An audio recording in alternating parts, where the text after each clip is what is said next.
Sa ako lagi kayo, di ako batik ng pagpabala. Labang di batik ako ng mga garay. Napatubuti ako sa pagsaysay. Sa among barangay. Nahilabihan sa daghan na pagsaway. Gikan dinhi sa bukiran, sa syudad sa Gihulngan. Adunay bukiran ug kabukiran nga layo ng padulong. Sa dayaw ang pangalan, kung makakita ka sa dalan, makaingon ka dili ni dalan kay mura may sapa nga nahugsan. Kinsa may makaadto dito, mayon dili na kumabalik dito, kay sakit kaayo ang akong puko-puko. Apa nagpasalamat kami sa pagamhanan sa syudad sa Gihulngan. Kay sa kaban sa Gihulngan, kining ilang ipunduhan, kay dili sila makaantos ang kasada nga puno sa kabatunan, nga dili nila matiman. Sa dako magkalipay ang among kasada, nga sa unang ikatawhan, giamkiran o gibugal o galan.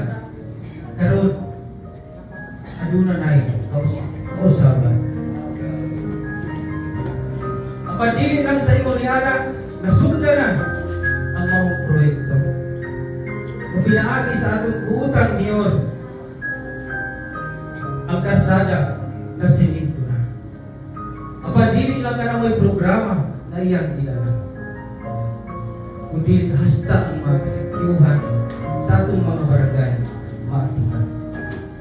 Kami nagpasalamat sa hitsa sa DSWD sa ipadala ng pamahalang ito sa amin.